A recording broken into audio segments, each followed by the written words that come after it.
آلك وأصحابك يا نور الله وعلى آلك وأصحابك يا نور الله نويت سنة الاعتكاف نويت سنة الاعتكاف فرمان مصطفیٰ صلی اللہ تعالیٰ علیہ وآلہ وسلم کہ تم میری ذات پر میرے بات پڑھو جتنی دیر تم میری ذات پر پڑھتے رہو میرے فرشتے تمہاری صحت کے لیے دعا کرتے رہیں صلو علی الحبیب صلی اللہ تعالیٰ علی محمد صلی اللہ تعالیٰ علیہ وآلہ وسلم. ہم نماز کے مفسدات کو سماعت کر رہے تھے، یعنی ایسے اعمال نماز میں جس سے نماز فاسد ہو جاتی ہے، نماز ٹوٹ جاتی ہے، نماز ختم ہو جاتی ہے. تو یہ ہم سماعت کر رہے تھے. کل ہم نے 15 سماعت کیے. آج ہم انشاءاللہ جو پیچھے 14 باقی ہیں وہ سماعت کریں گے. اور کچھ ایسے مکروہات تحریمیہ کہ جو نماز میں چیزیں ہیں جو نماز کو مکروہ تحریمی کر دیتی ہیں. تو واجب کا ترک کرنا یہ نماز کے افعال میں سے ہے. اس کے علاوہ کچھ ایسی چیزیں جس سے نماز مکروہ ہو جاتی ہے انشاءاللہ وہ بھی ہم سماعت کریں گے. یہ جو مسائل ہم سیکھتے ہیں یہ خود ساختہ مسائل نہیں ہیں. یہ علماء کرام نے جو قرآن و حدیث سے اخذ کر کر ہمیں مسائل دیے ہیں یہ وہ مسائل ہیں. بعض احباب یہ نمازی حضرت نے بھی ہمیں بتایا کہ میں نے ایک دو کو دعوت دی تو وہ کہتے ہیں کہ اگر ادھر جائیں گے تو ہمیں مسائل پتہ چلیں گے تو پھر ان پر عمل کرنا پڑ جائے گا. تو عمل ہم کریں گے. ہمارے پاس عذر ہے کہ ہمیں علم نہیں تھا. تو علم کا نہ ہونا یہ شریعت میں عذر نہیں ہے. یعنی یہ قابل قبول نہیں ہوگا کہ عمل کہ مجھے علم نہیں تھا، بلکہ اس بارے میں بھی سوال کیا جائے اگر علم نہیں تھا تم نے سیکھا کیوں نہیں؟ تجارت کرنا تمہیں آ گئی، دکانداری کرنا تمہیں آ گئی، گاہک کو ڈیل کیسے کرنا ہے وہ تمہیں آ گیا، گاہک سے جو ہے وہ پیسے کس طرح بٹورنے ہیں وہ تمہیں آ گئے ہیں. آئی نہیں تو نماز پڑھنی نہیں ہے، آئی نہیں تو نماز کی واجبات نہیں ہے. کل ایک بھائی سے جو گفتگو ہو رہی تھی تو وہ کہہ رہے تھے کہ قاری صاحب جڑیاں ساڑیاں پچھلیاں گئیاں وہ کس کھاتے ازی تاں نہیں سن دے ساڑیاں پچھلیاں جاندیاں رہنیاں. حالانکہ یہ نا نیگیٹو پوائنٹ ہے. پازیٹیو سوچنا کہ یار جو پیچھے گزر گئی اللہ میری ان غلطیوں کو معاف کرے اور جو میں آگے پڑھنے لگا ہوں تو وہ اللہ رب العزت جو ہے وہ میری قبول فرمائے اور میں درستگی کی طرف آتا ہوں. یہ نماز کے رمضان کے بعد بھی میں قاری صاحب کے پاس بیٹھوں گا، میں اپنی نماز سناؤں گا، میں اپنی نماز کو پریکٹیکل پڑھ کر انہیں دکھاؤں گا تاکہ میری کوئی جو اغلاط ہے وہ جو ہے وہ ختم ہو جائے. تو یہ دیکھیں ہمارا کیسا ایک عذر اور بہانہ ہے. اور ہم یہ چاہتے ہیں کہ بالکل پرسکون وہ شریعت کو طبیعت کے مطابق کرنا چاہتے ہیں، حالانکہ شریعت کے مطابق ہے. ہم یہ ایک جملہ کہہ کے نکل جائیں کہ دین چ کوئی سختی نہیں تو یہ بات بالکل غلط ہے. یہ بات دینی افعال سے بیزار کرنے والی بات ہے، یہ علماء سے بیزار کرنے والی بات ہے، یہ علم دین سے دور کرنے والی بات ہے. دین چ بڑی آسانی، دین میں آسانی ضرور ہے لیکن من مانی نہیں ہے. آسانی ضرور ہے. دین یہ کہتا ہے نماز بیٹھ کر نہیں پڑھ سکتے کھڑے ہو کے پڑھ لو، کھڑے ہو کر نہیں پڑھ سکتے تو چیئر پہ بیٹھ کے پڑھ لو، اگر اس طرح نہیں پڑھ سکتے تو لیٹ کے پڑھ لو، اس طرح نہیں پڑھ سکتے تو آسانی. تو یہ آسانی ضرور ہے لیکن من مانی نہیں ہے کہ بندہ جو چاہے کر سکے. نہ ایسا معاملہ نہیں. معاملہ یہ ہے کہ جو شریعت کے احکامات ہیں ان پر عمل کرنا ضروری ہے. جو شریعت نے حکم دے دیا اس پر عمل کرنا ضروری ہے. تو یہ جو ہم مسائل سیکھتے ہیں یہ خود ساختہ نہیں ہے، یہ اپنے بنائے ہوئے نہیں ہے، یہ فضول کام نہیں ہے، بلکہ یہ ایک منٹ ہمارا قیمتی ہے جو یہاں پر ہم گزارتے ہیں. ایک مسئلہ قیمتی ہے. میں نے تو وہ نماز کی سنتوں کو بیان نہیں کیا، نماز کے مستحبات کو بیان نہیں کیا. کیوں؟ کیونکہ ان سے ثواب میں تو کمی ہوتی ہے لیکن کوئی نماز میں حرج واقع نہیں ہوتا. میں نے یہاں پر وہ موضوعات ہی وہ سلیکٹ کی ہیں کہ جن موضوعات کے نہ کرنے پر ہماری نماز پہ اثر پڑے گا. تو اس وجہ سے یہ انتہائی اہم ترین ہے. یہاں پر جو بیٹھتا ہے ایک منٹ بھی اگر میرے اس درس میں جو ہے وہ دوران گفتگو میرے بیٹھتا ہے تو انشاءاللہ اس کا ایک منٹ بھی ضائع نہیں ہوگا. میں یہ گارنٹی دیتا ہوں. کیوں؟ کیونکہ میں جو بات لے کر آتا ہوں وہ بالکل فضول نہیں ہے. یہ قرآن و حدیث سے اخذ کیے ہوئے مسائل ہیں جن بزرگان دین نے اپنی پوری زندگی لگا کر ہماری آسانی کے لیے یہ باتیں لکھ دی ہیں. تو یہ ان کے ہم احسان اتارنے والے نہیں ہیں، نہ کہ ان پر اعتراض کریں اور یہ کہہ کر نکل جائیں کہ ساڑیاں پچھلیاں ضائع ہو جائیں گی. تو پچھلیاں آپ نے خود ضائع کی ہیں. اصل کی ضائع پڑھ لیں گے. بات تو یہ ہے نا، اس لیے یہ ہمیں خوشی ہونی چاہیے کہ اللہ نے ہمیں موقع عطا کیا ہے کہ ہم پھر جو ہے وہ نماز کے مسائل سیکھ رہے ہیں، اور اللہ رب العزت نے ہمیں اس عمر میں بھی دین سیکھنے کی توفیق عطا فرمائی۔ آج ہماری سانسیں چل رہی ہیں، اگر ہم ہاسپٹل میں ہوتے تو نہ روزے رکھ سکتے، تو نہ اس درس میں شریک ہو سکتے۔ تو یہ اللہ کا شکر نہیں ہے کہ ہم صحت کے ساتھ خود چل کر آئے ہیں مسجد میں، اور خود بیٹھ کر ہم سماعت کر رہے ہیں، ہماری سماعت بالکل ٹھیک ہے، ہمارے بولنے کی قوت ٹھیک ہے، ہم مسائل پوچھ سکتے ہیں۔ تو یہ چیزیں ہیں، اس پر اللہ کا شکر ادا کرنا چاہیے۔ تو جو 16واں ہم نے فاصل نماز عمل کو سماعت کرنا ہے وہ ہے عمل قلیل اور عمل کثیر۔ عمل قلیل سے نماز میں کوئی حرج واقع نہیں ہوتا، اور عمل کثیر سے نماز فاسد ہو جاتی ہے۔ یہ باقاعدہ ہمارا ایک دن کا پورا ٹاپک ہی ہے، یہی موضوع ہے۔ ہم انشاءاللہ اس دن اس کی وضاحت سنیں گے کہ عمل قلیل کسے کہتے ہیں اور عمل کثیر کسے کہتے ہیں۔ پھر اگلا 17واں جو ہے دوران نماز کرتا یا پاجامہ پہننا یا تہمد وغیرہ باندھنا، اس سے بھی نماز فاسد ہو جاتی ہے۔ اس سے 17واں پھر اگلا ہے دوران نماز ستر کا کھل جانا، اور اسی حالت میں کوئی رکن ادا کرنا یا 3 بار سبحان اللہ کہنے کی مقدار وقفہ گزر جانا، تو اس سے بھی نماز فاسد ہو جاتی ہے۔ اب ستر کا کھل جانا، اب ستر میں ستر عورت شامل ہے، وہ چاہے مرد کا ہو چاہے عورت کا ہو۔ ہمیں پتہ چل گیا کہ ستر عورت مرد کا کیا ہے اور عورت کا کیا ہے۔ اگر یہ ستر کسی کا کھل جاتا ہے، یعنی جو جسم میں اعضاء چھپانے ہیں نماز میں وہ کھل جاتے ہیں، تو اس سے بھی نماز فاسد ہو جائے گی۔ پھر 19واں ہے معمولی سا بھی کھانا یا پینا، مثلا دل بغیر چبائے بھی نکل جانا، اس سے بھی نماز فاسد ہو جاتی ہے۔ یہ اس صورت میں ہے کہ جب دوران نماز کھائے گا، اس صورت میں نماز فاسد ہو جاتی۔ ہاں البتہ نماز شروع کرنے سے پہلے اس کے منہ میں کوئی چیز موجود ہے، دانتوں میں پھنسی ہوئی ہے، تو اس بارے میں کیا حکم ہے؟ تو اس میں حکم یہ ہے کہ اگر تو وہ چنے کے برابر ہے یا اس سے زیادہ ہے، چنا نہیں ہوتا، اس کے برابر ہے یا اس سے زیادہ ہے، تو اس کے نکلنے سے یہ اس وقت ہے کہ جب نماز سے پہلے ہمارے منہ میں موجود تھی، دانتوں میں موجود تھی، پھنسی ہوئی تھی۔ تو چنے کے برابر یا اس سے بڑھ کر کوئی چیز ہوگی تو اس کے نکل جانے سے نماز فاسد ہو جائے گی، اور اگر چنے سے کم ہے تو اس کے نکلنے سے نماز مکروہ ہو جائے گی۔ بات کی سمجھ آ گئی؟ چنے سے بڑا ہو یا چنے کے برابر ہو تو نماز کو فاسد کر دے گا، اور اگر چنے سے کم ہو تو یہ نماز کو مکروہ کر دے گا۔ اس سے بعد 21واں ہے نماز سے قبل کوئی میٹھی چیز کھائی تھی، اب اس کے اجزاء منہ میں باقی نہیں، صرف لعاب میں تھوڑا سا اثر باقی ہے، تو اس کے نکلنے سے نماز فاسد نہیں ہوگی۔ یعنی اکثر طور پر میٹھی چیز کھائے نا تو منہ کے بعد بھی منہ میں اس کی مٹھاس باقی رہتی ہے، تو فقط اگر مٹھاس ذائقہ باقی ہے نا تو اس میں نماز میں کوئی حرج واقع نہیں ہوگا۔ اگر کوئی چیز منہ میں رکھی ہوئی ہے تو اس کے نکل جانے سے پھر وہ چنے کے برابر ہو یا اس سے بڑھ کر ہو تو اس کو نماز فاسد کر دے گی۔ پھر 22واں ہے منہ میں شکر وغیرہ ہو کہ گھل کر حلق میں پہنچ چکی ہو تو اس سے بھی نماز فاسد ہو جائے گی۔ پھر 23واں ہے دانتوں سے خون نکلا، اگر تھوک غالب ہے تو نکلنے سے نماز فاسد نہ ہوگی ورنہ ہو جائے گی۔ اب یہ انتہائی اہم ترین مسئلہ ہے، دانتوں سے اگر خون نکلتا ہے تو اگر تو وہ خون جو ہے وہ تھوک پر غالب ہے تو اس سے وضو کا پہلے مسئلہ سماعت کرے۔ اگر خون نکلا اور وہ تھوک پر غالب آ گیا، خون تھوک پر غالب آ گیا تو اس سے نماز وضو فاسد ہو جائے، اور اگر تھوک غالب ہے تو اس سے وضو بھی نہیں ٹوٹے گا۔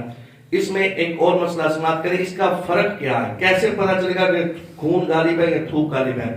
اگر تو تھوک میں رنگت بڑھ گئی خون کی، یعنی رنگ آ گیا خون کا، تو اس سے پتہ چلا کہ خون غالب ہے، اور اگر رنگت اتنی نہیں کہ وہ تھوک پر غالب آئی ہے تو اس سے بھی پھر وہ یہ ہے کہ تھوک غالب ہے، خون غالب نہیں ہے، تو اس سے نماز اور وضو نہیں ہوگا۔ البتہ دوسری بات، اگر خون نکلا اور اس خون کا حلق میں ذائقہ محسوس ہوا تو اس سے نماز فاسد ہو جائے گی۔ وضو کا بھی سمجھ آ گئی اور نماز کا بھی۔ نماز میں اگر خون نکلا، تھوڑا سا بھی نکلا، اور اس کا ذائقہ منہ میں محسوس ہو گیا حلق میں، تو اس سے نماز فاسد ہو جائے گی۔ جی اس سے اگلا ہے بلا عذر سینے کو سمت کعبہ سے 25 درجہ یا اس سے زیادہ پھیرنا مفسد نماز ہے، یعنی یہ بھی نماز کو فاسد کر دے گا۔ یہ ہم نے جو ہے نماز کی شاید میں سمجھا کہ اگر تو بلا عذر غلطی سے اس کا سینہ پھر جاتا ہے، 3 مرتبہ سبحان اللہ کہنے کی مقدار پہ واپس آ گیا تو نماز ہو جائے گی۔ 3 مرتبہ سبحان اللہ کہنے کی مقدار اس کا سینہ قبلہ سے پھرا رہا تو اس سے نماز فاسد ہو جائے گی۔ اگر قصدن ایسا کرے گا تو سینہ پھیرتے ہی فوراً اس کی نماز جو ہے وہ فاسد ہو جائے گی، جان بوجھ کر کرے گا۔ اس سے اگلا پھر 25واں ہے، سانپ بچھو کو مارنے سے نماز نہیں ٹوٹتی جبکہ 3 قدم چلنا پڑے، نہ 3 ضرب کی حاجت ہو ورنہ فاسد نماز ہے یہ عمل۔ یعنی کہ اگر کوئی سامنے سانپ وغیرہ آ گیا، کوئی بچھو وغیرہ یا ایسی موذی چیز جو آپ کو تکلیف دے گی، آپ اگر سجدہ رکوع سجود کریں گے تو اس کو 2 ضربے مار کر اس کو مارنے کا نماز میں حکم ہے۔ البتہ 1 مرتبہ ضرب لگائی تو وہ نہیں مارا، دوسری مرتبہ ضرب لگا دے تو اس سے وہ مار گیا تو ٹھیک ہے، اگر تیسری مرتبہ ضرب لگائیں گے نا تو اس سے نماز فاسد ہو جائے گی۔ تو یعنی 2 ضربوں میں مارنے کا حکم ہے، تیسری ضرب ماریں گے تو نماز فاسد ہو جائے گی۔ البتہ اس میں ایک اور مسئلہ سماعت کر لیں، اگر تو اندیشہ یہ ہے کہ وہ سانپ جو ہے وہ نقصان پہنچائے گا، سانپ بچوں کو مارنا اس وقت مباح ہے جبکہ سامنے سے گزرے یا ایذا دینے کا خوف ہو، اگر تکلیف پہنچانے کا اندیشہ نہ ہو تو مارنا مکروہ ہے۔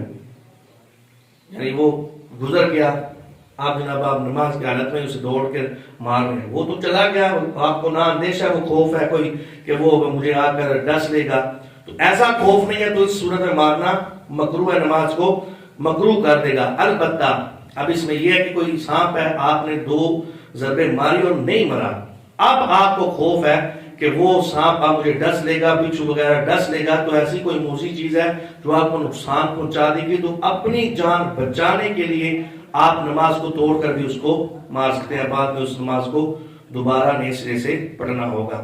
پھر 27واں ہے، ایک رکن میں 3 بار پجانے سے نماز فاسد ہو جائے گی۔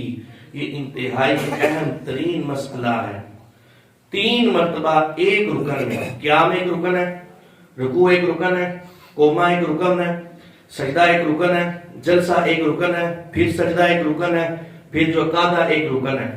تو یہ ان رکن یعنی علاحدہ رکن ہے، ایک رکن میں 3 بار کھجانے سے نماز فاسد ہو جائے گی۔ اب اس میں 3 بار کھجانے میں کیا ہے؟ کیا وہ یہاں سے ہاتھ اٹھا کر ایک مرتبہ کھجایا، پھر ادھر کھجایا، پھر ہاتھ رکھ لیا، پھر اٹھایا، پھر کھجایا، پھر 2 جگہ پر کھجا کر ہاتھ رکھ لیا؟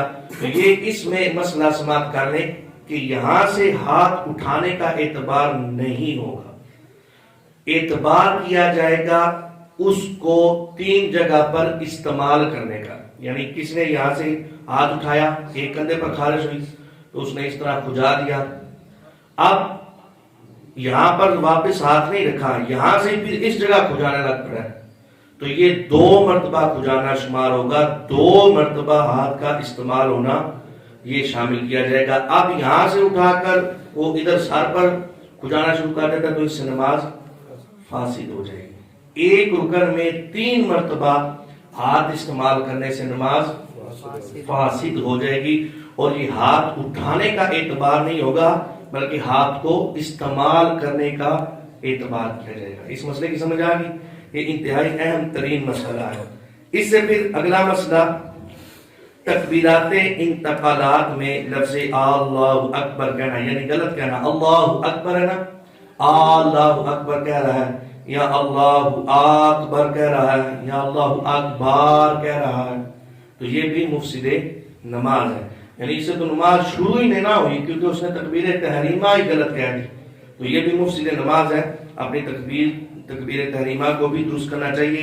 یہاں پر بھی جو وضاحت ہے وہ میں نے آگے عرض کر چکی کہ اس میں اکثر طور پر مکبر غلطی کر جاتے ہیں، یہ جو پیچھے امام کے پیچھے مکبر ہوتے ہیں نا، یہ مکبر جو ہے وہ غلطی کر دیتے ہیں، اور اس مکبر کی آواز سن کر جو نماز کے افعال کر رہے ہیں، یعنی ایک تو امام کی آواز آ رہی ہے، اس سے ہٹ کر جس کو امام کی آواز نہیں آ رہی وہ پیچھے ہے، اور یہ مکبر جو ہے وہ غلط تکبیر کہہ رہا ہے، تو اس مکبر کی آواز سن کر جتنے نماز پڑھ رہے ہیں ان سب کی نماز فاسد ہو جائے گی، جو اس مکبر کی آواز سے نماز پڑھ رہے ہیں۔ یہ بھی انتہائی اہم ترین مسئلہ ہے، مکبر بھی اس کو بنائیں جو مسائل کو جانتا ہو. ہمارے عمومی طور پر یہ نماز جنازہ ہوتی ہے، امام سلیکٹ بھی نہیں کرتا، حالانکہ یہ ضروری ہے کہ امام کھڑا کرتا ہے مکبر کو. ہمارے یہاں پر ہوتا ہی ہے کہ حاجت بھی نہیں ہوتی تو 3 4 مکبر جو ہے وہ کھڑے ہوتے ہیں. تو ایسا معاملہ نہیں ہے، امام نے سلیکٹ کرنا ہے کہ بھائی یہ میرا مکبر ہے اور وہ یہاں پر جا کر کھڑا ہوگا. تو یہ مکبر سلیکٹ کرنا یہ ضروری ہے. اس سے اگلا پھر 29واں جو ہے قرات یا اذکار نماز میں ایسی غلطی جس سے معنی فاسد ہو جائے گا، نماز کو فاسد کر دے گا. یعنی نماز پڑھ رہے ہیں، اس میں جو تسبیحات ہے، رکوع کی تسبیحات ہے، قعدہ ہے، سجود کی تسبیحات ہے، یا اس کے علاوہ جو قرات ہے، تو ایسا لفظ پیدا ہو جانا، یہ ہم نے قرات کو سمجھا نا، نماز کے افعال جو لفظ ہم اس کو سمجھا، اس طریقے سے پڑھا کہ جس سے نماز کا معنی فاسد ہو جائے گا، اس سے بھی نماز فاسد ہو جائے گی. یعنی ہم نے وہ کھڑا حرکت تھی اس کو زبر کر دیا اور اس سے معنی فاسد ہو گیا تو نماز فاسد ہو جائے گی.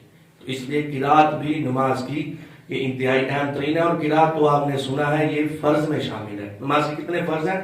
7. تکبیر تحریمہ، قیام، قرات، رکوع، سجود، قعدہ اخیرہ، خروج بسنتی ہی، یہ 7 جو ہے یہ نماز کے فرض ہیں.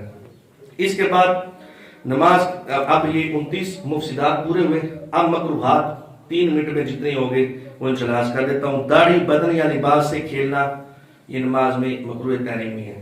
بعض احباب جو ہے وہ داڑھی کو ساتھ اس طرح کھیل رہے ہیں، کوئی جناب کپڑے کو اس طرح گھما رہا ہے، اور جو نماز میں بعض دفعہ تو لوگ جب قعدہ بیٹھتے ہیں پوری اپنی جناب قمیض کو ٹھیک کر رہے ہوتے ہیں. بھائی چھوڑ دو، جدھر ہی ہے ادھر ہی چھوڑ دو. ضروری کر بدنگاہی نہیں ہو رہی تو آپ چھوڑ دیں، نماز کے بعد آپ اس قمیض کو درست کر لیں. تو بعض آپ جناب پوری تسلی کے ساتھ کہ بٹنا پہ گئے بالکل سیدھی کر لیں قمیض. تو اس طرح نہیں کرنا. یہ اگر عمل کثیر میں آ گیا نا تو نماز کو فاسد کر دے گا، ورنہ یہ مکروہ ہے. اسی طرح صدل، یہ بھی میں نے کافی دفعہ یہ مسئلہ عرض کیا ہے کہ صدل نماز میں، صدل کہتے ہیں چادر کو اس طریقے سے لینا کہ دونوں پلو لٹکے ہوئے ہوں، یہ اس طرح. یہ بھی نماز میں مکروہ تحریمی ہے. اس سے بھی نماز مکروہ تحریمی ہوگی. اور جو نماز مکروہ تحریمی اس کا کیا حکم ہے؟ اس کا اعادہ واجب ہے. اب اس طرح نماز میں ہم نے اگر چادر لی تو اس سے نماز مکروہ تحریمی ہو جائے گی. دونوں پلو اس طرح لٹکے ہوئے ہو، دونوں سیرے جو ہے وہ کنارے لٹکے ہوئے ہو. اگر اس کو ہم اس طرح کر لیں گے تو اس سے نماز میں کوئی حرج واقع نہیں ہوگا. اسی طرح اگر ایک سیرا جو ہے پیچھے لٹکا ہے اور ایک آگے لٹکا ہے، اس طرح نماز، اس طرح بھی اگر چادر دیا تو اس سے بھی نماز مکروہ تحریمی. عمومی طور پر ہمارے عادت ہوتی ہے اس طرح چادر بھی لی جاتی ہے، تو اس طرح بھی اگر لے کر ہم نے نماز پڑھی تو نماز مکروہ تحریمی ہوگی. اس میں ایک بل آنا، ایک ملاقہ آنا یہ ضروری ہے. اس طرح ہوگا اگر کوئی بل بیچ میں آ جائے گا تو اس سے نماز میں کوئی حرج واقع نہیں ہوگا. البتہ اگر دونوں پلو لٹکے ہوئے ہوں گے تو اس سے نماز مکروہ تحریمی ہو جائے گی. عمومی طور پر سردیوں میں مسئلہ درپیش ہوتا ہے. یہ چادر جو ہوتی ہے نا گرم، وہ اس طرح اوڑی ہوتی ہے تو وہ چادر سرک کر نیچے آ جاتی ہے. تو اس طرح کے دونوں جو ہے وہ پلو ایک دوسرے سے جدا ہوں. اب عمومی طور پر سجدے میں جاتے ہوئے وہ کندھے سے اتر گیا، اب پورا سجدہ ہم نے ادا کیا تو پورا سجدہ 3 مرتبہ سبحان اللہ کہنے کی مقدار تو ہوتا ہے نا. اگر یہی حالت رہی تو نماز مکروہ تحریمی ہو گیا. اس کا حکم یہ ہے کہ اس طرح اگر ہوتا ہے تو آپ فوراً سے ایک پلو کو دوسرے پلو کے ساتھ ملا دیں تاکہ یہ صدر واقع نہ ہو. اللہ رب العزت کی بارگاہ میں دعا ہے اللہ رب العزت میں نماز کے احکامات سیکھ کر عمل کرنے کی توفیق عطا فرمائے. آمین. اطفي بها حر الوباء الحاطمة المصطفى والمرتضى وابناهما والفاطمة.